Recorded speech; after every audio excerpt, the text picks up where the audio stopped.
Assalamualaikum. Bersama Ahmad, Armada 7 channel. Kalau orang menolak misalkan sertifikasi, sah-sah saja. Mereka punya hak kok menolak. Ini negara demokrasi. Tapi pasti ada alasan. Sebenarnya mereka menolak itu karena apa? Pasti adalah gitu loh.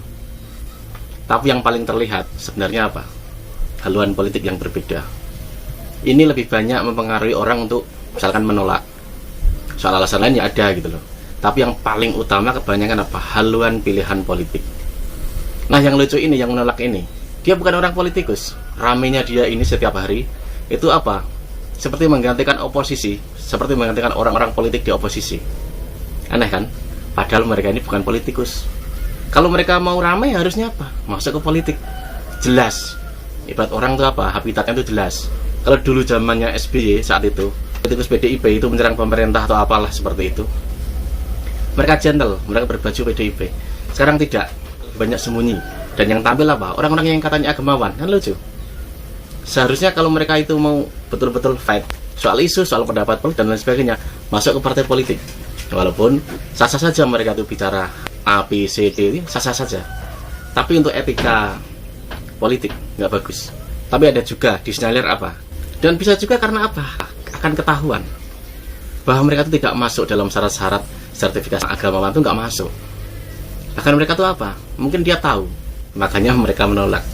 Hanya dengan modal pandai bicara plus ayat sedikit, lalu jubah, lalu baju agamawan, lalu mereka seakan menjadi apa? Sebagai agamawan untuk bebas berbicara ke sana kemari. Makanya sering kita temui kan, agamawan dalam berbicaranya itu ngawur, menebar kebencian, menebar hasut kan seperti itu. Karena apa ya? Mereka mungkin satu tidak masuk sesungguhnya di dalam persyaratan seorang agamawan itu seperti apa. Bisa juga karena apa? Takut mata pencahariannya akan mati. Karena deal-deal politik, deal-deal jalur politik, akhirnya mereka punya jabatan, punya gelar. Tapi sesungguhnya untuk syarat-syarat, saya ini loh seorang agamawan A, B, C, D. Kalau soal urusan perut jelas, ini berat, apalagi hidup di kota.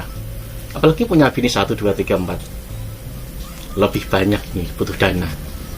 Dan hal-hal ini muncul sesungguhnya setelah zamannya SBY. Zaman SBY dulu tidak terlalu terlihat. Kenapa muncul di zaman sekarang ini? Terkesan banyak agamawan abal-abal. Ya karena ini. Politik di dalam pemerintahan Jokowi ini susah untuk dibuat isu.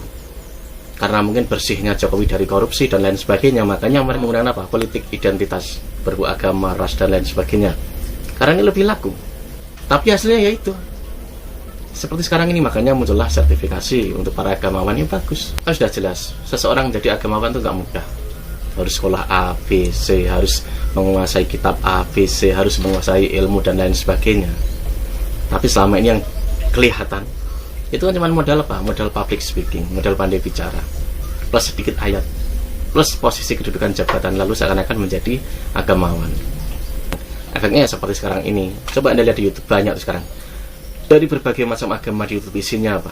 Saling menyerang. Karena apa? Diawali apa? Munculnya agamawan abal-abal ini di antara semua agama. Jadinya seperti itu, akan saling berantem. Akhirnya apa? Yang agamawan betulan kena imbasnya.